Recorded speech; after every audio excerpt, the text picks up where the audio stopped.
do it.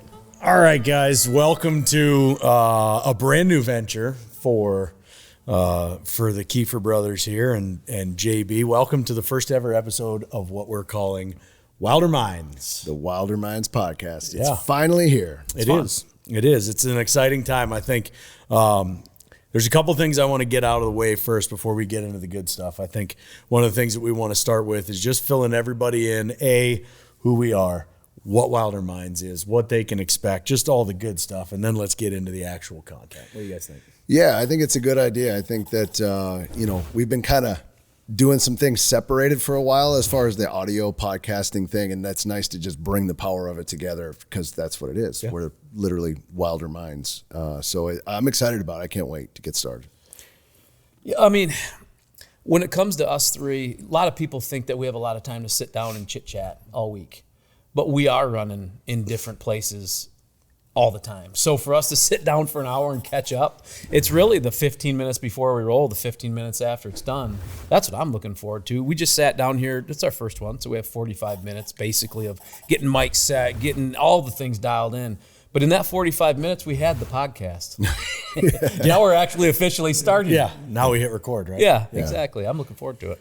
Well, let's cover off on Wilder Minds first. Like, why Wilder Minds? What do you guys think? I know I've got my thoughts, but why Wilder Minds? Well, it was interesting. So, you go through this naming process for a long time, and the first time you said Wilder Minds to me, I immediately went to, okay, like, one, I take the word wilder, for example. Like, we're wild, right? We love the wild places. This is what resonated for me anyway, the wild places. And then just our collective minds, what we can share with our audience from the learnings that we've done, whether that be in the woods or out in Alaska or whatever. But then there was kind of a tip of the cap in there, and I don't know if it was meant to be, but it was a little tip of the cap for Mumford. Yeah, that's where I went. Yeah, so I started to think about Mumford, and we can explain why, but immediately I was like, that makes sense, for me. Yeah, for me, I went to a gravel bar in a tent. Yeah. That's the first place I went to when I heard Wilder Minds. I mean, that music played such an important role for us. It always really has. It inspired us in everything that we do. But that first, the first time we were ever wild in the middle of the Brooks Range, that Mumford album, that first one they dropped, it was kind of like the soundtrack to that season for us. And that's where, of course, we were in the wildest place we'd ever been to that point in our lives. So, yeah, I think it all just resonated. When it's kind of like when the Rusted Rooster name hit the first time, you're like, yep, that's the one. Yeah. Wilder Minds, no question. It's amazing how when you go through, and I come in from like the brand aspect and how I look at stuff, when you settle on a name, it opens up a great big world. And so as I kind of went through just thinking about what we could do with this thing, it resonated with me for all of those very same reasons, the wild side of things, where we were, tip of the cap, the whole thing there. And then also it left the future open on where we can go and what we can do. And I think that's really one of the things I'm the most excited about, because what I don't want this to be, and you guys give me your thoughts, I don't want this to be a run-of-the-mill hunting podcast where we just kind of sit down and cover off on tips and tactics. Like, I don't think I want raw conversation. Yeah. I want no boxes. I don't want a box. I want this thing to be able to go anywhere and everywhere we want it to go, and have it make sense. And so that Wilder Minds, I literally want us to have wild minds while we're doing this. We're incurably curious people. I know I am myself.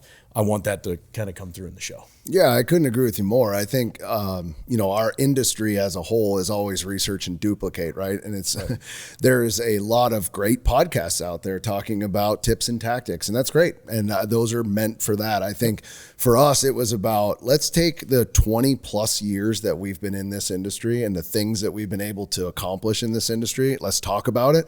Let's share all the fun adventures, because we've been blessed to go a lot of places and do some crazy shit. And every time we go somewhere, we end up telling all these stories because people are asking us, what about this? What about that? And it was like, all right, I think it's time. It's time to just sit down and tell stories. And that we're all storytellers at heart. That's how we've made a career. Yeah. So at the end of the day, let's do that. But let's take the braces off a little bit. Let's have some fun with it, know. And to me, that's what I'm the most excited about. Yeah, I think tips and tactics. Yeah, we'll talk about them. 100%. We'll talk about all the things.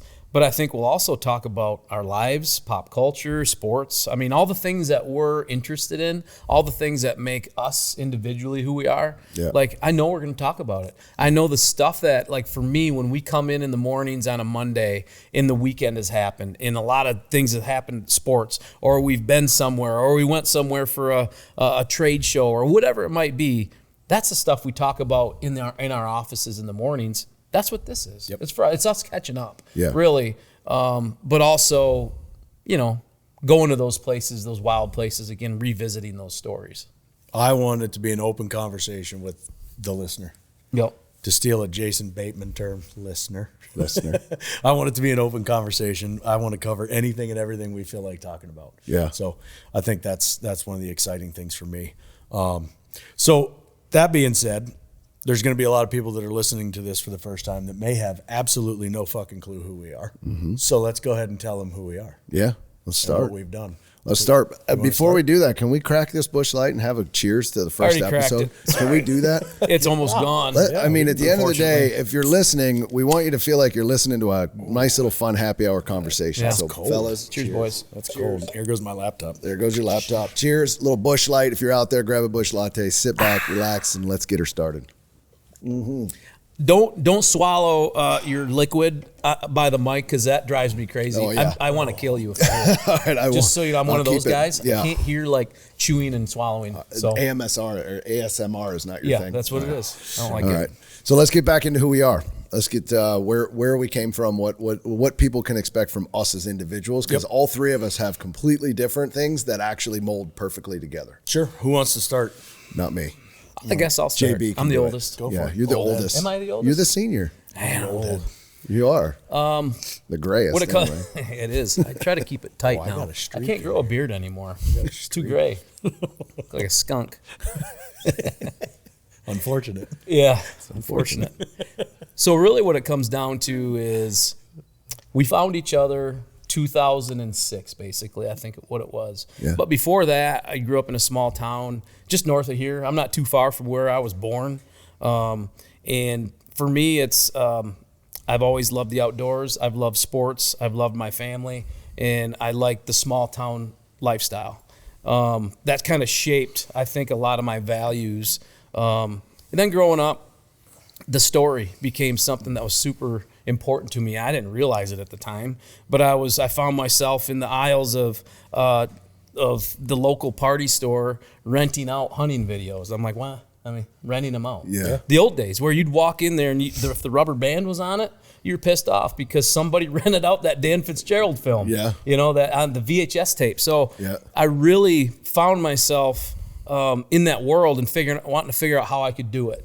How I could make that happen for myself, and just picked up my mom and dad's camera. And I mean, I'm not going to get extremely detailed about, because it's a long story. I'm old, Yeah. and we've been doing this for a long time. But what it turned into was I realized there was a way to be able to make that camera a living. That camera can make a living for me. Yeah. And that's kind of what it turned into. In college, got a degree in broadcast journalism from Central Michigan. Played baseball a little bit along the way, and then started my business right in college. Did a lot of weddings, a lot of corporate stuff, but along the way, I picked up some outdoor gigs. Produced an outdoor channel show in 2000, and 25 years later, how many hundreds of episodes have we done? Yeah. Television episodes, brand campaigns, and then we met along the way. And we'll get into that story.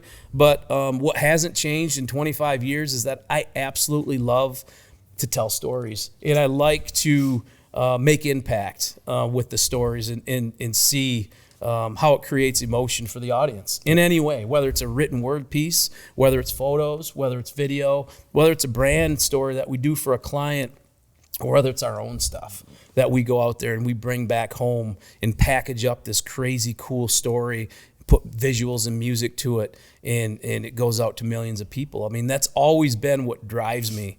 And I think to find two other dudes that randomly appeared in my life by chance, I'd count my blessings every day, every single day. So It's been a wild ride since the day that we actually got together for the first time. It's been kind of a tiger by the tail forever, but you're a storyteller extraordinaire. I think that sums it up. And that's what I love about working with Jay is he's always looking for the angle of what's the story here? How do I show this? How do I visually bring that to life? And it's been a pleasure to be part of it for however long we've been doing this now. Long time. I think it's funny that one time when we started working together, Jay goes, "Do you know what B-roll means?" And I was like, "No." And he's like, "Good, because you have none." He's like, "You got to figure this shit out. I got to show you guys what B-roll is, because you guys might have something. If I can show you what to do with this camera, we might have something." Yeah. It was an incredible story. And that was it. Yeah, it was your caribou hunt, the first one. Yeah. I remember going through all that footage. There was so much great footage of the hunt, but there wasn't any supporting footage. And at that point, we never looked back. Right. No, we never did. Which, by the way, I will save this for another episode, but that caribou hunt has an unbelievable. I just came across that boat that we caribou hunted on. Oh yeah, there's the story. You Casey called me to tell me this. This is it still on the water? No. Technically it's in the water. Not on the water. Yeah. Dude, it's unbelievable. I haven't even filled you in yet. Yeah. It's ripe for, it's going to be its own little It's going to be its own whole episode. It is I didn't know about this. The story. The crab boat? Yes. Yeah. Yes. What was the name of that boat? It started Depends off, on what time you say. It started off as the Shaman. We'll just leave it at that because the story is wild and crazy. Yeah. Okay. So, I can't wait to get into that. Yeah, you're going to love it. Yeah. Okay. Quick highlights. It changed its name. It became home to strippers, and they sunk it. yeah. Home to strippers, meaning they lived on it. Yes. Yeah. And operated on it. Oh wow. Yeah. And then A brothel and then it got on the water. and then Yeah. it got sabotaged and sunk to the 6,000 feet to the bottom of the ocean. Is this in Alaska? Yes. Yeah.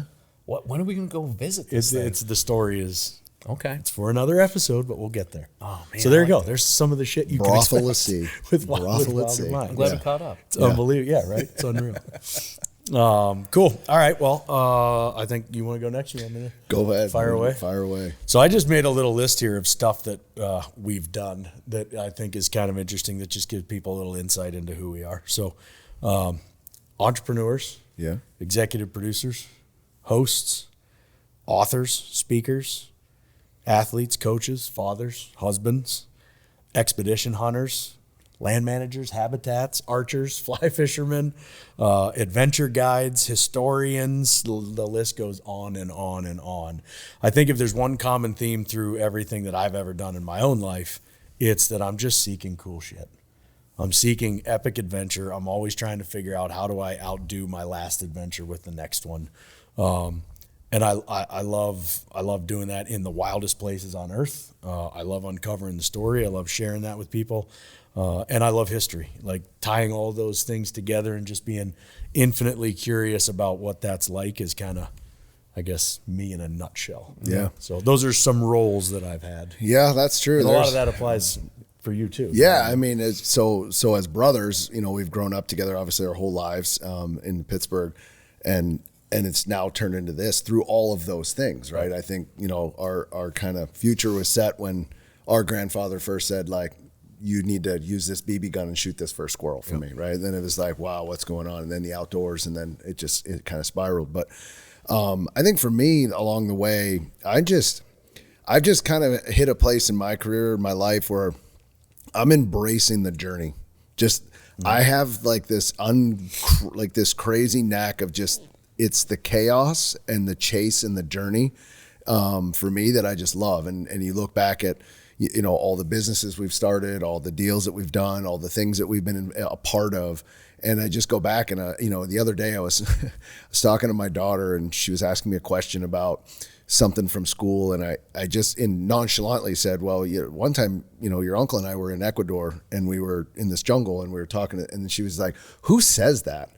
And I was like, yeah, but I did. I was in a jungle in Ecuador, and I was looking for a giant. And she's like, what do you mean? And so it's like, it comes back in context sometimes when you think about all the things that we've done, right? So now, for me, it's just embracing this next journey and just really being open about it. We've done a lot of things, and I think we're not public about a lot of these things either. Like there's the there's the dropped version of us that a lot of people know, and then there's another side of us. Social media version. The social media version, right, where you're talking about it. But I think there's just so many things in 20 plus years, and they're just there's a lot of really cool journeys in there. So I think for me, I'm on the ride, and I've learned from the ride. I've got my ass kicked by the ride. I've been happy, I've cried, I've been sad, you name all the things.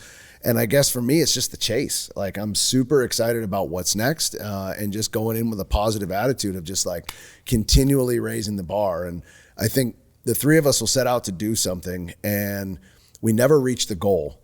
Because the minute we realize we're going to hit the goal, we change the goal. Yep. And so I think that's always been how we've done it, right? Is like, well, let's get this done. And as soon as we do that, well, we realize we're going to hit that goal, and then we up it again. We up it again. And I think that's what I've loved about this trio here is no matter what happens in the middle and how many directions we go with our day, to get the three of us to get back together and sit on this couch, and the stories and the things that we've been through as the three of us, the highs and the lows, like that to me is exciting. And every week I'm going to come in here like ready to talk about it, because that's what gets me going. So just that journey. And I've been fortunate enough to go on 95% of that journey with both of you, 98% of that journey with both of you. Yeah. And so I think that's exciting that we get to share that. So it's funny because that almost answers my why now question. Yeah. Right? I mean, I literally have in here, I want to talk about why now. Yeah. Because for me, why now comes down to, I feel like I find, and I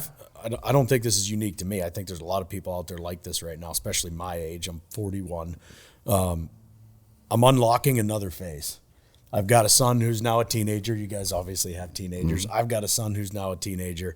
And I feel like I'm just entering this whole different world that I didn't see coming, and I'm kind of like, all right, maybe this is a little bit of a wake-up call for the next phase and what that's going to be like and how that's going to go and how it's going to take place. I mean, I'm 41. I've got a teenager. I've got a 9-year-old. I've been married to my wife for damn near 20 years now, and I feel like the last few years has just been uncertain, to say the least, for a ton of people out there. Yep. But now I feel like there's some sort of roadmap for what this next phase of my journey is going to look like, and I feel like I want to help unlock that through this show. Yeah. You know what I mean? Just by looking back at our past, what we've done, but also looking ahead to the future, because let's face it, you guys are fucking older now. Right? I think to the old point, I think you guys will get there. He's close to death. You're getting there. I think for me, it's giving back. That's the phase I'm in right now. It's I'm an instructor, professor at Mid-Michigan College in the media program there. And it's not for the money, but just today I was in there and I was sitting down with two. One's a photographer and one's a shooter, videographer, and editor. One of them does fly fishing stuff. Another one does bands. He goes around and tells, shoots photos and covers live concerts. And neither of them are getting much money. They're driving there, they're driving back. So I sat down with them in the middle of class and pulled them to the side, and we just chatted for an hour about how you need to understand your passion is your passion, but if you want it to be your business, you literally have to put value on yourself and your time. So literally in class, he texted the band manager, and now he's making, just on that one text, he said, I'm driving 2 hours one way and 2 hours the back. I'm giving you edited photos and live edits of your concerts. It's worth X. Mm-hmm. And they said, okay. Yeah. And that's all he had to understand was like, he's valuable. Right. So for me, that is the next phase. That's why this podcast, if people can take something away from it and think, man, that is possible, or man, that story resonates with me, I'm going to take that path. That to me is the whole new phase of my life. It's how can I give back from what we've learned and experienced over the last 25 years, and how can we make an impact on somebody positively that's listening on the other line of this? Yep. I love it. Leads literally into the next question, which is, who's this for? In your mind, who is Wilder Minds? Like, who's it for?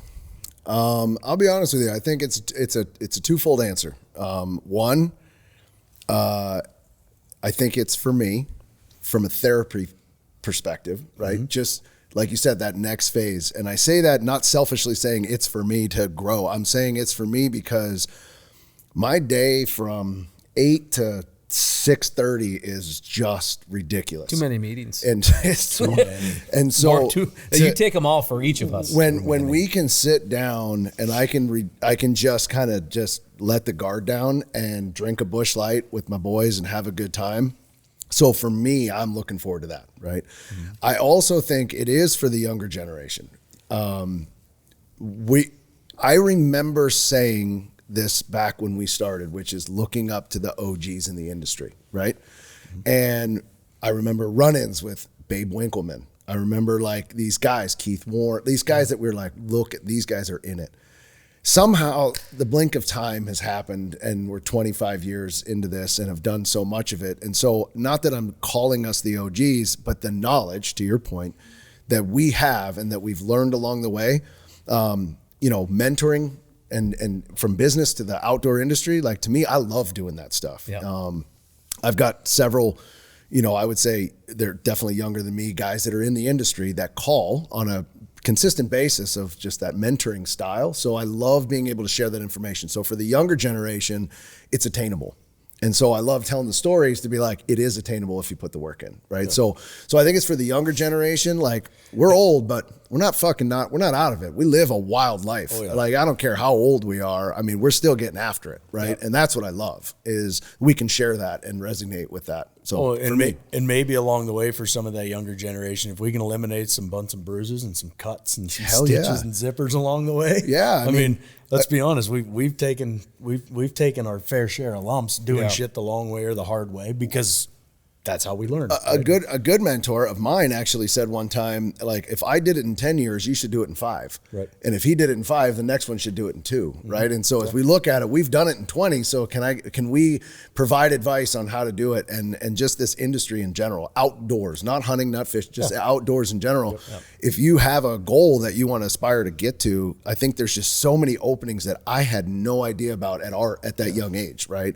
We didn't know that you could be a marketing director for a hunting company. I would have done that in college a long time ago. I wouldn't have gone through all this stuff. I would have been like, I just want to be that. So knowing all those avenues now, if we can save people 5 years to be like, hey, let's do this just by listening into our stories and advice and the things that we've done, man, I'm willing to share. I'm an open book because, I think some of those people in our lives have been invaluable and some we've got the wrong advice from. Yeah. And you're just like, all right, well, fuck you. But now it's like, all right, we've come over that, right? Yep. So I think for me, if you're a type of human that wants more, this show's for you. Yeah. If you're after more epic, if you're after more laughter, if you're after more fun, if you're after more discipline, you're after more passion, if you're after more in any way, every way, this is going to be a show for you to sit down and listen to because that's what I hope to bring every week. I want ideas. I want all kinds of shit flying around on this thing so that we can all learn and so can everybody else. Yeah, I agree. Yeah. Fun. Got to have fucking fun, man. Yeah. If you're not having fun, figure something else out till you are. Yep. I mean, yes, there's hard times in any business, but damn, man, when you hit that, when you go out and our boots get muddy, it's fun. Yep. And if you're not having fun while you're out there, then what are you doing it for? Yep. Right. So I agree. Same with this. What do you think? Who's this for in your mind? I mean, I think a lot of it's for me because I'm starting to forget stuff. so to lay these stories out and lock it in, put it in wax. Yeah. As our boy Calhoun says, put it in wax. Put it in wax. That for me is just, I've always been a story guy. I have VHS tapes, high 8 tapes. I've got stuff that I wrote down, stories from high school. I don't get rid of anything. Yeah. I don't throw anything away. So when I'm dead, you guys can go through my office downstairs in my basement and unlock a whole story about me that you probably never knew about that lives on, well, you do know about it. But does it involve a crab boat, strippers, in the bottom of the ocean? Not yet. Well, and by the way, if you die, I am going into your office because I'm taking everything in there because it's badass down in there. So like, I'm just going to take a bag and a satchel and just throw it all in there. Take as much as you want. Your office is ridiculous. But that's what it is. I mean, for me, it's being able to put these stories that are in our heads and being able to just put them out there. And I think for me, it's just like any good story that's locked on a card, for a media card for a camera. Until that goes to a hard drive, until that hard drive gets backed up, and until that backed up footage becomes a story and distributed, I can't rest. Yeah. So for me, it's like I have a hard drive full of stories, and we all do. And when those stories can now get let out to the world, it's like a relief almost. Does that make sense? Yeah, no, it does. It does. Absolutely. I got a story about a hard drive and Yukon when we get to the story part of the podcast, because I'll never forget that as long as I live. Jason and I hiding hard drives all over the Yukon. So well, we can get there in just a minute. I think right now, if that sounds like something that people want to hear, I would encourage them to subscribe to the podcast. Yeah, if you're still listening, if you made it this far, subscribe. If you're still listening, subscribe, because we're going to start this thing, and it's funny because a lot of what we've done in the past, we've kind of sat down and we've tried to map it, and we've tried to plan it, and we've tried to kind of figure out how it's going to go and when it's going to go, and a lot of that comes from dropped, right? Trying to not die when we're out there. This one is like, let's just go, man. Yeah. Let's hit the go button. Let's see where this thing takes us, and let's see what happens. Yeah. So I think it's going to be fun as hell. I'm looking forward to getting into it with you guys, and I'm excited and ready to roll. Let's do it. So what's next? What's next on the agenda? Because we haven't talked about this. Nope. So here's the wild part. I haven't talked about it. We all do podcasts. I do a podcast for Winchester. It's very documented. When a guest comes in, I have all my questions. I have things ready to go. we haven't even really talked much about it other than we're going to sit down and start talking. So that's what I love about it. Yep. The structurally, whatever happens wasn't planned. So it's almost like we have wilder minds. Yeah. That's true. No, I think it's great. So our dear social media guru, Amy, she sent a message and said, what are you guys going to be talking about so I can start to, think? And we all wrote back, I don't know. We'll see what happens when we sit down. Yeah. Right? Like that's the whole point. I think I said whatever happens between now and next Wednesday. Yeah. So if you're into like, okay, this is the stories you're going to hear of all the adventures we've been on, but also what's happening in our lives right now. And we're going to come and just bring that to this podcast. And again, I think this is long overdue for what we've been doing for a long time, is just to sit down, the three of us, and get after it. And I'm just so excited to do it. So yeah, I'm excited. So let's revisit the hard drive. Oh yeah. Let's talk about the hard drive. Yeah. So he was talking about stories. Where's the hard drive going? No. He was talking about stories, and this is great. So we came out of the Yukon one year. Okay. So let's. We're in the Yukon for 100 days, I felt like. Yeah. But I think it was 40. It was 40 days. And I got these super high-end, impenetrable, you can throw them 100 yards in the water and drop them from an airplane, and they still work. They're called IO-safe drives. Yeah. They're about $1,000 a piece, and they're 1 terabyte each. Yeah. Imagine that. I mean, that's dating ourselves. That was 12 years ago. Yeah. But we got them because just in case. Yeah. You never know. Yeah. We're split up on rafts, we're split up on horses, whatever that might be. So the fact that you had to document all that and log all that footage every week was a lot of pressure. Yeah. So when we finally got out, and I knew that we had 8 of those IO-safe drives, 4 were full and 4 were backups. We split them on the bush planes out. We split them on the horses. We'd split them on the rafts. Yep. We'd split them. Yeah. Because if one plane goes down, well, hell, at least we got the backup at least story. We can make a show. Yeah, we got a show. Yeah. So when we finally got out, the pressure wasn't off because we were about ready to have fun in Dawson City. But those hard drives sat where no one could see them, and we had to make sure we hit them. Yeah. So he hides them. He hides 4 like under a bed, and then like another one like up here. They're all hidden all over the room. It was like Easter. Yeah, it was Easter egg hunt for these hard drives because he didn't want anybody coming in. The maid seeing one, taking one, and he's super because protective. Every maid in Dawson City looks is for on hard the drives. lookout for fucking hard drives. You never know. First of all, there wasn't a maid in general where we were staying, but just in case they came to replenish our towels. So we proceed that night, coming out after 40 days, to take on the Yukon, Dawson City, with a vengeance. And that was the night that they closed Diamond Tooth Gertie's. Yep. Yeah. And Diamond Tooth Gertie's, if you're not familiar with it, is this throwback to the, what era would that be? You're the historian. Yeah, when was it? Late 1898. 1898. Okay, so I just said what was it? The 20s. He said 1898. So I was completely This wasn't off. World War I. That's why he's a historian on this whole thing. Late 1800s. So the late 1800s. It's a throwback, right? You walk through the saloon doors, and we have ourselves a night, and the liquor's flowing. Well, we haven't eaten in 38 of those 40 days. So we're wispy and hungry. And it's like, and the first drink hits. And I'm going to tell you, that hit hard. It was a Tito's and soda, hit hard. The second one hit even more hard. So then we find ourselves really. Was that before or after Cape Pavel? That was after. This is after that. Okay. So this is the night that we played football. Yes. So we go in the thoroughfare because not a football though. First of all, back up. Dawson City has mud streets. Yes, it's not. It's a deadwood thoroughfare. It's where you'd imagine horses just going through the middle of it, like back in the old Western times. Coolest town in the world. Saloon doors, the whole thing, right? So we come out of Diamond Tooth Gertie's. The town is happy. Everybody's excited because it just happened. They're closing up for the winter, and we started. I don't know if we were tackling each other in the mud, and then somehow we ended up with a plastic bag that we put mud in and used as a football. Which why wouldn't you? I mean, of course you do that. So it's the three of us and Jameson at the time. Yeah. And Jameson Crassy is our other field producer on that.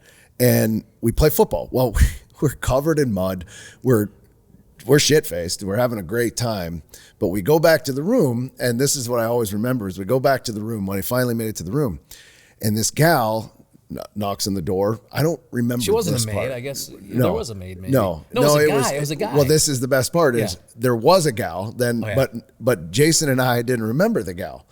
Then a guy knocks on the door, and then we're like, okay, we open the door. I do remember this. The guy says, "This is the last time I'm coming up here. You guys have got to quiet down." And Jason and I are both staring at him. We go, "You've been here before?" Like, I didn't even know you were here. I was shocked. He was like, I've been here. He's like, I've been here twice. And we're like, get out of here.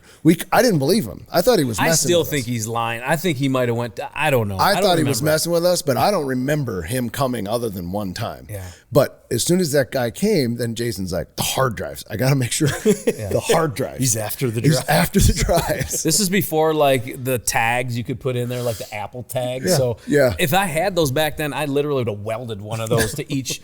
But, I hit him wild. But he hit him so wild in the room that now we're buzzed up. He can't remember where he hit him in the room. I started to panic. panicking. Because this is saying big digits if we lose these drives. Someone stole the hard drives. And I'm like, oh my God. So we can only find so many of them. And then we're like, they got to be in here. They got to be in here. Well, eventually we woke up covered in mud the next day, and he remembered his Easter egg hunt and was like, oh no, never mind. There's one here. And we were able to collect the drives. But that night we were sure that someone came in and stole the drives, and there was only like 2 of the 8 or whatever that were left. Yeah, but in the morning I was sure somebody got murdered because I woke up in my nice white sheets. There's blood everywhere. I'm like, where did this blood come from? I mean, all over my head area, in my pillow. And I'm thinking, this is like a hangover. I'm going to wake up and all this shit happened last night, and I don't know what happened. Yeah. Well, I look at my knuckles. I'm like, did I drag my knuckles on the gravel all the way to the apartment? There's blood all over my hands. Then I started thinking back, kind of like hangover, where you're like, oh God, damn it, we did play tackle football in the street last night. Yeah. So apparently I went all out and got your hand caught. I don't know, but so he cuts his hand. He gets up. He's like, "Oh, did we murder someone last night?" I'm like, "I don't know. Could it be? I mean, check the bathroom." I was like, "What happened?" But then we put all the pieces together. And we got out of there and got the hard drives the next day and love it. Back home. Love it. I think if there was the unlikeliest thing in the unlikeliest place, it would be hard drives to get stolen in Dawson City. That's true. That's probably a good point. That is a but good I like point. your dedication to the craft. You got it. Without those hard drives, we have nothing. We have nothing. We have nothing, and we probably this right here. We probably go bankrupt. We just tell that's how much that meant at the time. We would just tell people like it was a great hunt. It was cool. Yeah, we rode horses. We'd write about it in our journals later. Yeah, Casper the friendly ghost. It's stressful, guys. It's stressful. Yeah. Oh, what a story! I love it. We've had stories like that though across the bush, and I think that's part of this podcast, right? Is just letting a peek behind the scenes. You see what we did for 40 days. We filmed. We were all over the place. We were, putting that show together, and that's a lot of work. But the unwinding stories and like the stuff coming out and all the things that have happened to us either before we went in or after we came out or that kind of stuff. I mean, that's what I'm excited to share with like our audience and, you know, the people that listen to our stuff. It's going to be fun to tell those stories. Well, and just that little journey right there alone, that little trip, we still got to talk about dead guys' toes. Yeah. We still got to talk about the man with the greatest pizza in the world. Yeah. Which we had no idea existed. I mean, in an alley. there's so, in a random alleyway. I mean, there's so many things about that we'll get into over time. So that's going to be pretty exciting. I sent Amy a text. This will be interesting. So I sent Amy a text this morning. I said, shout out to Cannon. Yeah. What are 3 things you want to hear us talk about randomly on the podcast? And so she sent me 3 ideas. You guys want to get into one? Yeah, let's do it. Yeah. What do you got? Sure. Well, it depends. But yeah, let's do it. So let's start with, you guys know who Armie Hammer is?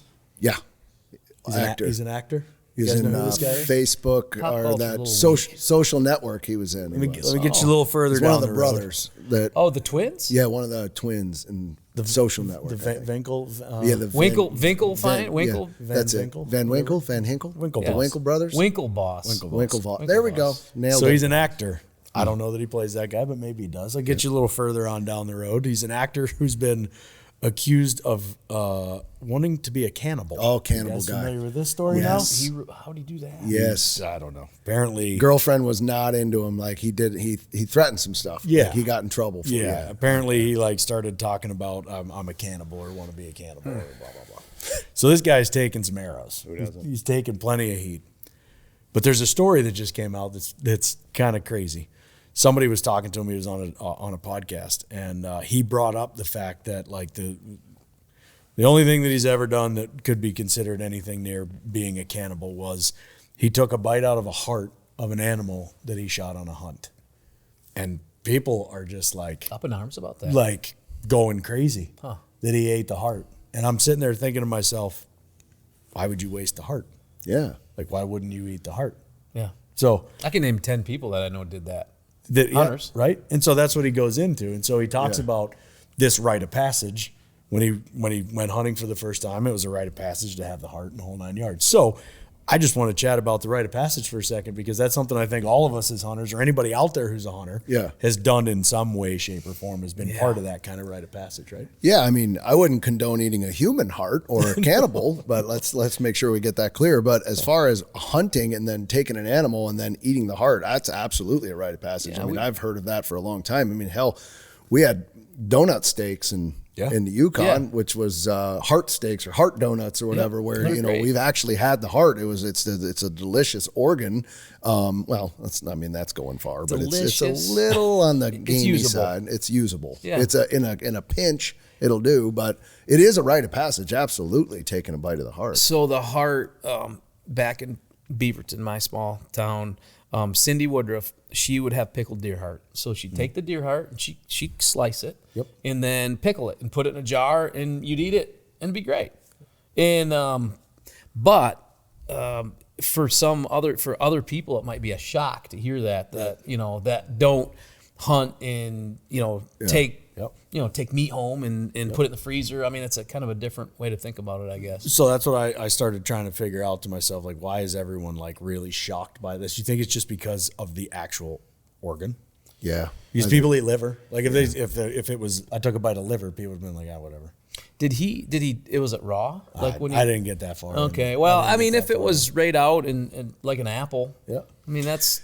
If you're just kind of ripping it out, it depends on how he does it, right? He rips it out and just takes a bite. Probably leads to cannibalism, which leads him to really having some troubles. Yeah. But if he basically could just, he got it out, they went back, they cooked it, they paid respect to the animal, that's a rite of passage. That I can completely understand. But I mean, if you're just killing something and just going up and werewolfing the son of a bitch, you're in trouble. Yeah. Like, you got some problems. So when you talk about rite of passage in the woods, hunting, a lot of people, take the blood and put it under the eyes. The rite of passage when I grew up, so the guy who taught us how to hunt is like a second father for me, Bob Woodruff. You guys have met Bob. Oh, yeah. He taught us how to gut a deer. When you field dress a deer out there, and he taught us the right way, and you took the time. But that was the rite of passage, is when you gut your own deer. That is what, at that point, you've earned your way as a quote hunter. Yep. So yeah, I mean that was part of it for me. When I think of rite of passage in hunting, whitetails anyway, it was gutting your own deer for the first time. That's exactly what it was for me. Yeah. It was if you're now taking part in this and you're going to hunt an animal, then you're going to take care of everything afterwards. Yep. So we did. I got the blood under the eyes, the whole 9 yards there. But then it was drag it, gut it, skin it, cape it, quarter it, like Package it, freeze it, eat it. The whole thing. The whole thing. Yep. And rightfully so. I mean, I've done that. I did that with my own son, Ryder. You know, Gunner's going to start this year with turkey, but I did the exact same thing with Ryder. And it's like, if this is what you're going to do, then you owe it to the animal. Let's see it all the way through here. Yeah, you know? I agree. I mean, it's just if you're gonna take the animal, then now it's time to partake in the rest of it. Yep. So you gotta do all that. So. I remember the first time I'll never forget walking up to that first one, and I went a little deep with the blade, got into the belly, stomach, in that it was like a demon was coming out. Scared the ever living shit out of me. And I remember I jumped back off that. I was, I don't know, 12 or 13 at the time, and Bob was waiting for it. He said, "Don't go too deep with that blade." You know, the old buck knife. You went straight in. Yeah. Went a little deep. I went. My angle was a little. The pitch was deep, and went in there, and she let out a whistle, and I jumped off that like it was a Bronco.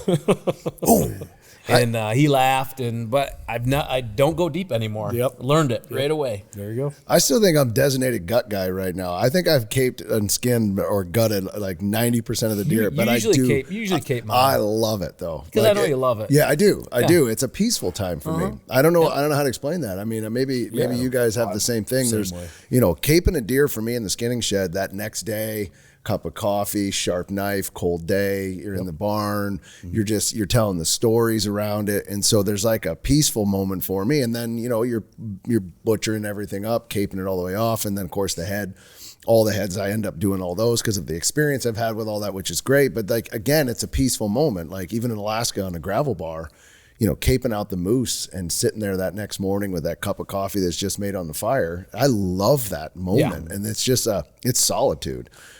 So I absolutely love that part of it. I think on drop, that's the first time your mind actually starts to rest a little bit. It does. You're in that survival mode nonstop, and so it's like everything just kind of calms down. We've done, if we had to put a number on it, hundreds, thousands. I'd say thousands of deer. And if you look at our knuckles, we have a rule that we used to skin and gut together and do the whole thing. Yeah. And occasionally you're not really paying attention and you nick a guy. And the whole thing was if you cut someone, the other guy gets to cut you back. Yeah. And so we've had some sword fights. Oh, yeah. We've had a lot of those, no doubt. A couple of reach over and like, you nicked me. You cut me, I cut you. Like, damn. Cut me, I'll cut you. I thought Casey hit me one time when we were skinning each other, but it ended up being the meat hook. I pulled the hide down, and I thought he clocked me, and it came down. The meat hook came down. I got 4 staples in my head on the top there. He gave the hide roll, and he pulled straight down, and it jumped the track. Hit him in the head. He turned and looked at me, and he said, "What the fuck did you do that for?" And then he went, I just passed out. I hit the ground. He's like, "You're bleeding." I was so confused. I got all these staples in my head. Meat skinning accidents. Of course, I'm hard on shit, so I get a lot of accidents and cuts. But I've been cut back too, lots. Yeah, I like for me, it's when you get home and all that meat's home, and you get to process it. You get to put it in the package, vacuum seal it, write the date, where it's from, put it in the freezer. Like, I love doing that. Oh, yeah. Like, cleaning it up, making sure it's pristine. And so, when you open that, cut that package open, it's like, you put it on the grill or wherever you're going to put it, and it's ready to rip. Well, and when friends come over that don't hunt but love venison, nothing better. Nothing. Well, I got Ohio buck. I got this. I got this buck, and pull it out and marinate it all up. And when they're like, "This is the best," and you're like, "Yeah, that's some wild game for you." Like that's exciting because they don't get it. They love it, but they don't get to hunt it, right? So then when you can provide that, then it's like, man, this is really cool. Well, it's like we were just in Vegas. We went out there for SHOT Show. We were just out there, and Vegas. All the restaurants, you get high-end restaurants in all these hotels. We went into one restaurant. They had like a 6-ounce venison steak, and it was like $180. I'm like, holy shit! Yeah, I mean, I got a bunch of free ones back in the freezer. Yeah, right. Unreal. What'd you guys think of SHOT? Man, I'll tell you what, these trade shows these days are interesting. SHOT I thought was really good. I mean, I think that the tactical community and the shooting community is growing. So that's exciting to see. I think that you're seeing a lot of growth in that area. The show's getting bigger and bigger, no doubt. But it's so saturated with, the tactical stuff and the things like that, which I like looking at and enjoying, but I have no use for a, a bulletproof vest with all the different stuff. Like at this point, hopefully I don't have a use for it. So I don't know. I thought it was good. I think some of these other trade shows are suffering. I think there's a lot going on in some of these other ones. But it used to be the place, right? It used to be in the industry between that and the ATA show. Like you caught up with everybody, you had your beers, your drinks, you met with your partners, and it just seems to like now it's spread out. You've got SCI's making a big comeback from being in Nashville, I think is awesome. The Western Expo is growing 10 times over again. And so it's just interesting in general. I enjoy going to SHOT. Vegas is just like, here it comes, and you get through the 5 days or whatever, 4 days you're there, and but it's always good to catch up with people. Yeah, it's good to catch up. I think a lot of it's changed. I think, back in the middle, like the 2008 to 2018, those 10 years, it was the boom of outdoor television. And I think they had the Golden Moose Awards, they had the Sportsman Channel Awards. There were hundreds and hundreds of producers and editors, shooters, people in the media community that would come out there for those award shows. And I think for us, again, we had meetings with partners and stuff, but that was kind of the cherry on top going out to the SHOT Show, is sharing, other producer successes and hosts. And, it's talking industry talk. And I think it might have been 2020 when I think they did away with the Golden Moose Awards. And it's understandable. I mean, it was a big expense. I know it was, hundreds of thousands of dollars, I'm sure. I mean, they'd have Zach Brown. They had Blake Shelton. Uncle Ted. They've had Big and Rich, Uncle Ted. That would be the featured acts for, 500, 600, 800 people. But it's changed, the way things, everything's changed a little bit.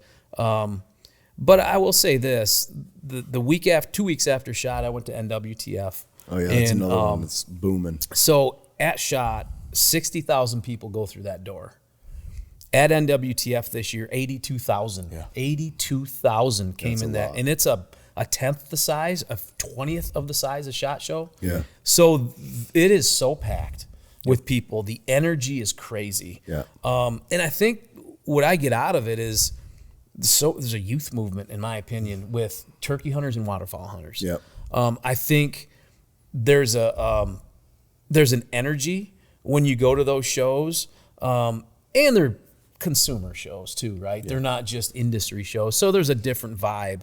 But the amount of young people that are walking those aisles with, apparel, hats, every different kind of hat that you could think of, with turkey calls, and there's so many different companies now, but there's a youth movement happening. And I'll say this too, Mossy Oak has done a really good job at kind of becoming relevant. Not relevant again, but there's like a resurgence in their brand because of some of the stuff that Jason Hart's done. And we've worked with Jason Hart before when he was with Hook.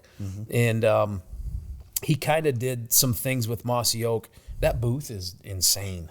It is. There's hundreds of people in that booth, and now it's growing every year. So it's just interesting to see. The NWTF show is a little more southern. It's more of that southern southern states, the people that hunt kind of in the south.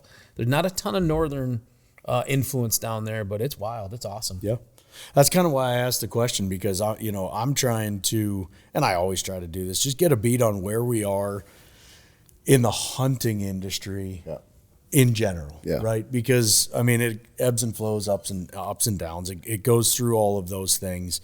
But I can't help but feel like right now there is just a resurgence or a renewed energy behind the lifestyle that we've always lived. I think there's a lot of people starting to turn their attention to like, wait, I could do that. You know what I mean? I I could go experience all this epic adventure. I can eat clean meat. I can get healthy. I can do this with my family. There's so many things about just the hunting lifestyle in general, and fishing for that matter, that I feel like right now there's an energy behind it. Shot is shot. It's a hunting, or it's more of a shooting tactical show. Yeah. But to your point, like an NWTF, those consumer shows, and I heard the same NRA out in Harrisburg. Yeah. That show this year was absolutely through. Yeah, SCI was crazy. Through the roof. Yeah. Through the roof. So there's people, I think, turning their attention to the lifestyle that we've been fortunate enough to live for the last. Well, that's good. I mean, the takeaway, like those shows with consumers, like you said earlier, that are like they're driving to go to those shows. That's good. Yeah. Right.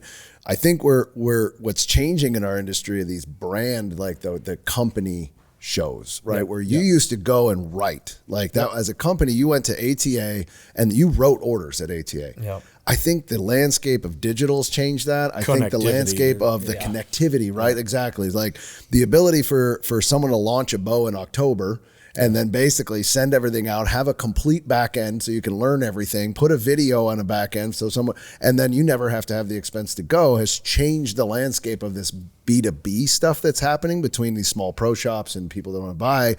So that's, but the consumer side, like the uptick, I'm seeing the same thing. I mean, you look online and it's like, man, you start putting 82,000 people through the Grand Ole Opry, all there for turkeys and waterfowl. That's incredible. Yep. I mean, that is a huge, and I think where it's at has a lot to do with it too, because people want to go enjoy the show and then go out somewhere, right? Yeah. And go downtown. And that used to be the case with the ATA show, is like the Circle Bar at whatever hotel you were at was the place. Yep.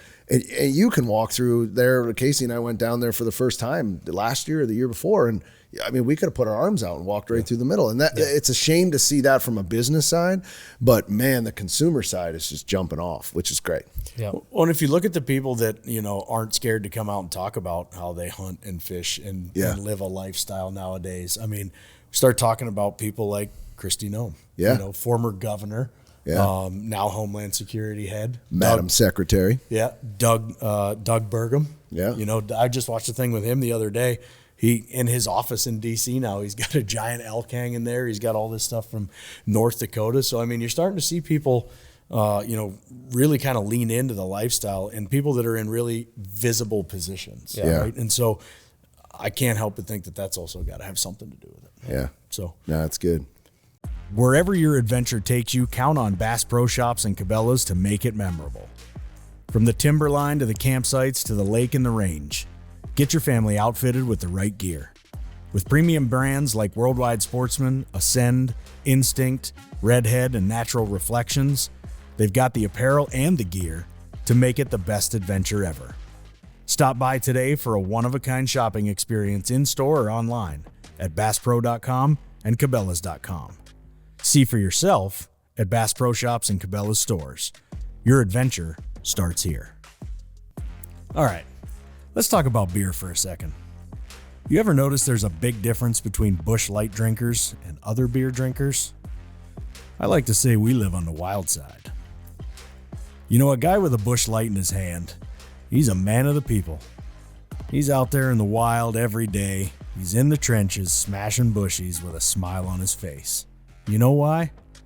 Because he doesn't care. He's not looking for a soulmate. He just needs something to wash that damn jerky down. And he's got himself a 12-pack of Freedom in a can. And when that can gets cracked, it's like opening a door to a whole different world. It's just a vibe.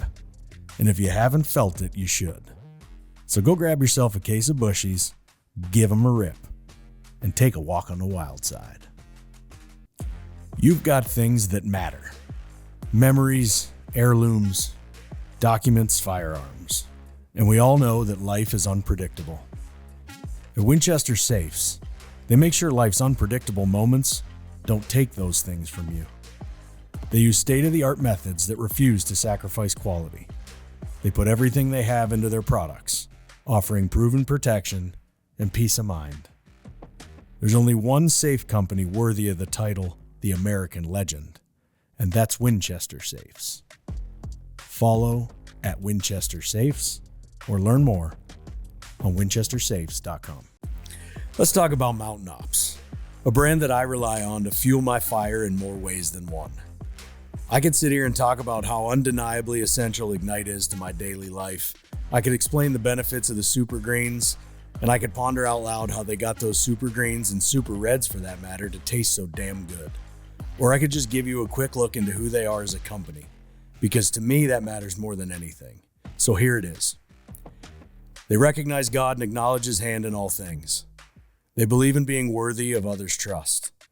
They're reliable and honest with their information. And lastly, they take full and personal responsibility for their actions and the outcomes. There you have it. If you want to learn more about Mountain Ops and stay connected, check them out on social media at Mountain Ops or head on over to their website, mountainops.com. And remember, if you want to save some cash, use code Keefer. So touching back on the whole connectivity thing, right? Yep. There's this new deal in the hunting space, relatively new. It's going on everywhere right now, but starting to see it kind of invade into some hunting. AI trail cameras.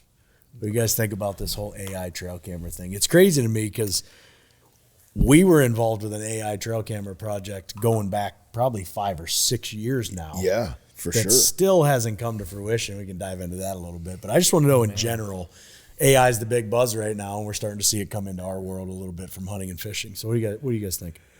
I've got mixed emotions on it. I think that it's inevitable. I think that we have to embrace it. It's the new norm. I mean, AI has taken everything by storm, and if using correctly, it is a benefit, right? And there's times that I use it for sure. I think getting into the hunting industry, it's an interesting thing because you don't want to get too far away from what hunting is in general, as far as like the heritage of it, right? Yep. And I think if we can keep the heritage of hunting in place, the camps, the camaraderie, the conservation, the ethic, what is it? Ethnic? It's not ethnic. What is it? Ethical? Ethical, yeah. Is that right? Yeah. Is that the actual word? Yeah. Yeah. The ethics behind ethics. it. Yeah. I thought there was going to be some really long and different version of that. There isn't. No. The ethics behind it. If you can keep that stuff intact while moving technology forward, right? So you look at something like we both shoot a Garmin Zero. All three of us shoot a Garmin Zero. I think that is an incredible advancement in technology that has saved so many wounded animals, in my opinion, right? But it's an advancement. So when you look at AI and trail cameras, I think it's only going to advance to a point where it's so it's going to get to like the minutia details are incredible. So I'm all for it. I think it's really an interesting topic, but trail cameras in general right now have changed the game. I mean, just cell cameras alone, the ability for us to stay out of a place and to get, reports back of what's in there on a scrape, who's hitting it, what their patterns are. I mean, so I've always thought the more that you can have something to talk about with your family, your kids, whatever it is, if it's AI cameras or whatever, it's all about the experience and whatever it takes to get more hunters out there and interested in it. So let me ask you this. What AI cameras are we talking about here? I don't know any details about it. So they've got. I mean, seriously, that is a conversation with the three of us. They've got cameras now that full on like cell camera stuff that'll detect the animal and then only send you, certain stuff, all that kind of stuff. So, trail cameras, what it comes down to on trail cameras is intel, right? I don't think there's anything out there in this entire sport that has ever given you the amount of intel that a trail camera can give you. But I only raised the question because, like I said, now we're just starting to see AI with it, right? Yeah. And so that AI, and by the way, the AI isn't overnight. Like when we were involved with that original project, which, I don't know if it's still in skunkworks phase or what's going on there, but we were going to go up into the Rockies and we were trying to get I think we were shooting for 100,000 images of Rocky Mountain goats. Yep. Right. Yeah. Because that's what it would take to train, an AI camera. So the amount of just effort and energy that goes into that is insane. And so I'm curious because now you get people saying, well, holy crap, man, if AI is coming into trail cameras, because cell cameras have had enough flack. Yep. You start looking at states that are, now they're saying, they might be an invasion of privacy because someone could walk by the camera and not know that the picture's taken. And all this shit. Shouldn't be there. Yeah, all right. If it's private. Yeah, I know you're there. You're in trouble. So there's all these things with this camera and AI and cell and everything. So it's an interesting topic to me. We'll see where it goes. I'll say this, though.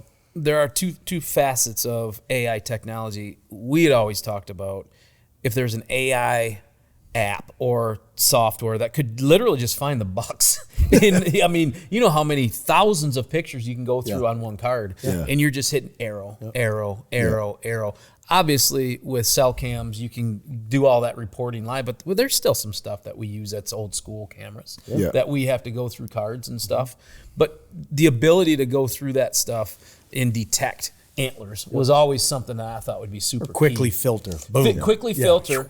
But then on the same hand, how much do we learn from the non-buck images? Exactly. How much do we learn from the doe? How much do we learn 100%. from the small deer, the patterns? So, you know, when we look at these, and that's part of it too with the cell cam stuff, sometimes you filter past all that other information and then you just look at the deer. When really, I think back to the old days when we would take a card out of a camera and you'd start on October 13th and you go to October 31st, there's a progression in activity, the way they acted. And you kind of got to feel it's a storyline. It's a story. Of that camera for 2 weeks. And it was the pre-rut kicks in and then the rut. And then, so again, I think you get a feel for your ground and your area if you can just dive in and do that maybe a little old school, you know? Like I said, I just raised the question because I think AI right now is going to invade every area of our lives. For sure. Whether we want it to or not. I agree. And so as hunters, how do we use it for good? How is it not used for good? I think that's going to be fascinating to watch unfold. I agree. I think there's a crowd out there that are so hung up on trail cameras that they get lost in it. Like for us, I know we use them, no doubt, and we have the reveal and they're amazing. And I wouldn't have been able to kill the deer that I killed this year without knowing the pattern of rip and learning from where he was at. No question. But I think some people get hung up on it too much. And I think the advancement of AI, like you said, for the young generation coming in, you've got to learn how to pattern a deer anyway. Not just I hung this up, $6 are on it, and that you're missing a whole story of deer hunting in general and learning these deer. Like, why should they be running this ridge? What's going on in the rut with these does and these fawns? So I think that it's the greatest technological advancement, in my opinion, in hunting in a long time. It can be used for the good, but there is a part of the heritage that you lose when AI comes in. Right? Yeah. So that's just my thing is use it because it's a tool and it's there for you and it's going to better it. But man, don't lose sight of the fact that just some good old scouting on the ground is really good to do. I'll make a correlation. That's a good point. I'll make a correlation to this, and this is dating myself, but when I was going through my degree in broadcast journalism, we had one of the very first Avid systems in the state of Michigan, which is a nonlinear computer-based editing system. But I had to learn how to edit with tape to tape, with reel to reel, or film, actual film. So you would have a device, you'd cut, you'd tape, and you'd look at them through a glass, and you'd figure out through an eyeglass, and you'd figure out where you wanted to make your cuts. And you would literally have, when they say, you know, when you cut out sections and you throw it on the floor. Cutting room floor. That's where all those, there's so much terminology that come from the old days. But then you had to progress into, now you have to do tape to tape editing. So then you'd learn how to tape to tape edit on a VHS tape. Then finally you progressed up to nonlinear editing on a computer-based system.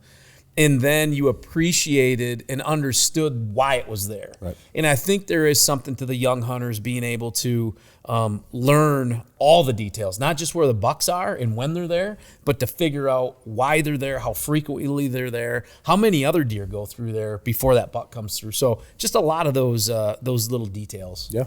I think it's going to be, I mean, I don't think we've even scratched the surface of what this stuff is going to do yet, or what people, more importantly, are going to try to do with it. Yeah.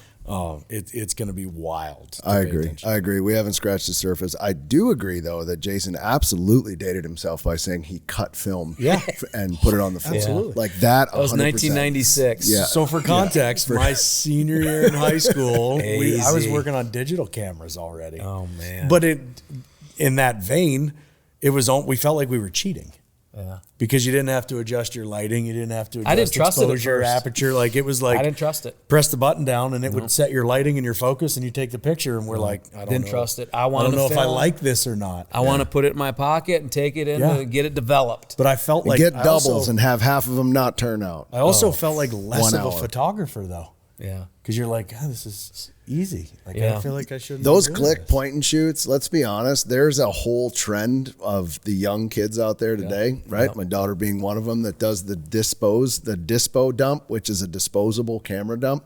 They went in there. I swear, I learned these cameras are $35 a piece for these disposable cameras, and they don't get it back for a month. Oh, wow. At the end of the day, that was our camera. It was 1 hour. Like, you went in and bought like 6 of them for like $6. Photo hut, dude. Yeah. Remember those And old you'd go guys? down to the photo hut, man. You'd be like, doubles. I got to give some to my friends, right? Yeah. And you'd roll out in an hour. You get like a cheeseburger, go back and be like, got my doubles, and you're off to the races. But they take like these pictures with the disposables. I love it. I think it's so funny. She's like, I need another one. I'm like, for $35, you can use your phone. Like, what are we doing here? And it's like, no, you got it. You get a certain look. And I'm like, yeah, it's called a photo. Yeah. A real photo. I'll put these two stories together. This is how old I am.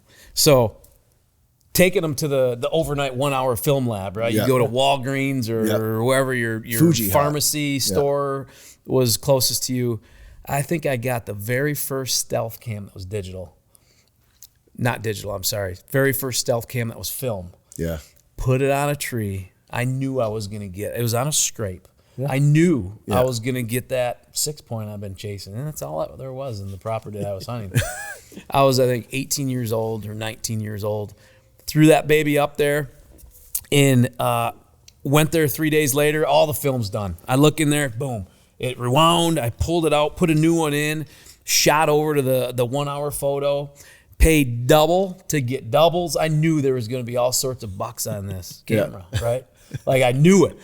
And, man, I get in the truck. I didn't even I opened it, sat down, didn't even put my seatbelt on. I'm going through all the photos, and I'm like, there's a couple with trees in it. And I'm just getting going, though.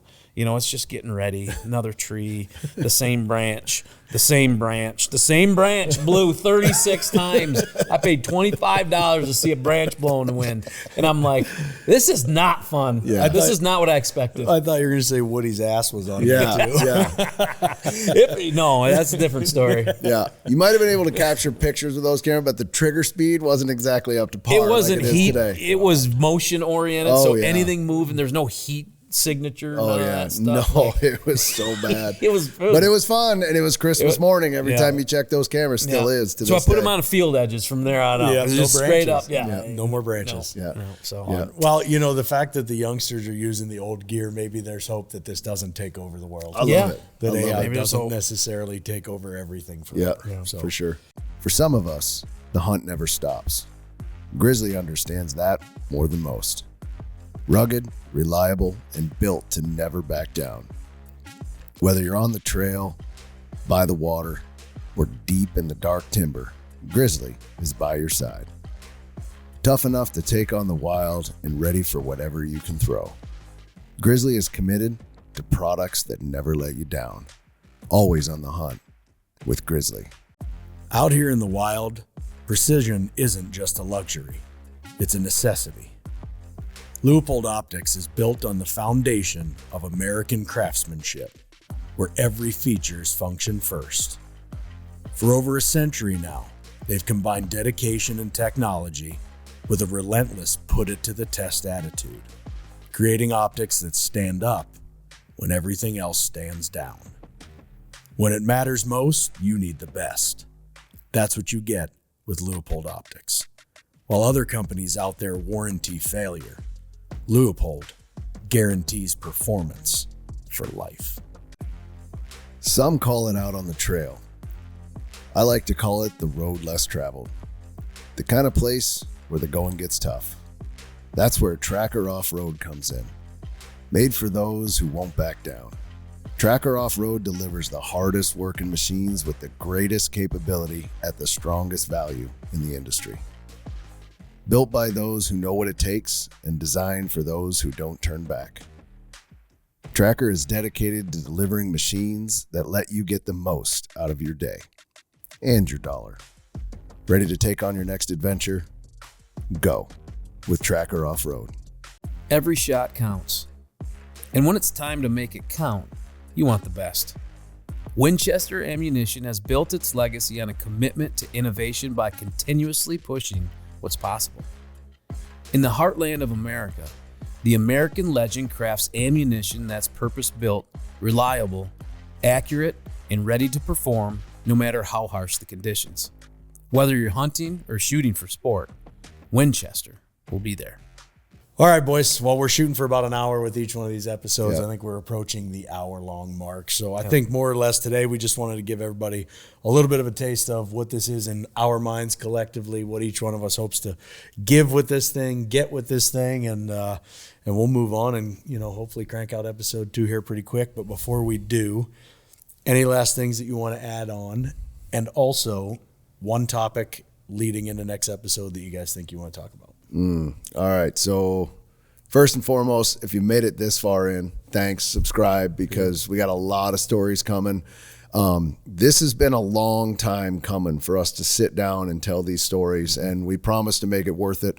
We've got stories from all over the world, from chasing gold in the top of Mount Harima to shooting big bucks this year in Ohio. So we're excited to share all that stuff with you. So thanks for listening to the Wilder Minds podcast. And next week, I want to talk about, even though it's probably going to be irrelevant at the time that this comes out, Four Nations ice hockey and the tournament that just came out and what just went down in the world of sports. You're going to hear some more sports as we go forward, but I'm telling you, that was the most incredible tournament.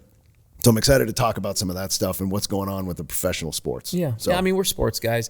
Full Swing got kicked off. Full Swing is open. Full Swing on Netflix. It's the season 3 of really the behind the scenes of the PGA Tour and all the golfers there. Yeah. We're a golf family. I met my wife on a golf course. Both my boys play golf. We love golf. It's part of us. It's part of my family.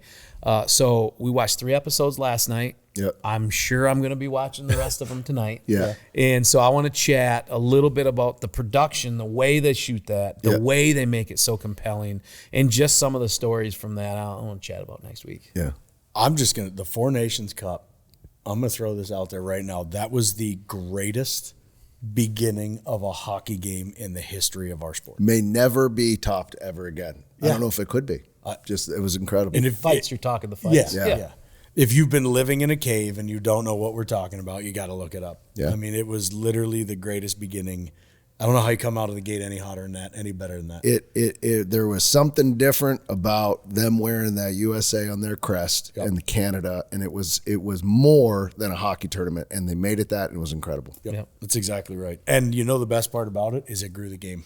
Everybody was watching those clips. Highest ratings of any NHL ever in the 9.9 or close to 10 million 10, I think, people, which for NHL, a game, highest ever, any hockey game ever. And it just shows you how much they grew the sport in a 7-day span. I don't know if it was planned. I mean, there's people watching hockey. I posted something I thought was so funny. That's a lady watching hockey. Like, I saw I that. She died. She literally made me cry. Hockey fan. Oh my God, she was hysterical. I mean, that kind of stuff was coming out left and right, and they meant it. They're like, man, I didn't even know hockey was like this. So to see that game grow, I know it's near and dear to us, and so we'll get more into the sports side for sure as we go forward, because I think we all have opinions on what's happening in that space. The best part about that entire speech is when she said, "Oh, there's some people I'd love to play hockey." I was like, I love it. Yeah, I love it was it. good. Yeah, because we've all been there. We've all thought it. Yeah. Well, this has been good, guys. Like I said, 1 hour is what we were shooting for this first one. We sat down, we shot the shit, filled people in. Yeah. I'm really looking forward to kicking off the next one. We're just getting started. You want to tell everybody where they can find this stuff? If you guys want to follow along on all the adventures, go to Instagram at Keefer Brothers, YouTube. We're putting out lots of new episodes all the time. As this continues to go forward, we're going to talk about another big project, of course, again, setting the goals and then just setting the goals higher. So a lot of really cool stuff coming up, but follow us on Instagram. We all have our own individual accounts as well, and make sure you follow us at Keefer Brothers and check out the website. Lots of cool stuff coming up. So any last words? Looking forward to next Wednesday. We shoot them on Wednesday afternoons, by the way. That's if you're in town and it's Wednesday between 3 and 5, swing on in, have a bush light with us. Yeah, come on Crack in. one, pull up a stool, and listen. Be part of the show. Yeah, there you go. Let's do it. Come by and see us. First episode of Wilder Minds in the books, boys. That's it. That's all it. she wrote. Right on. Answer the call. Mama say it's some new day song.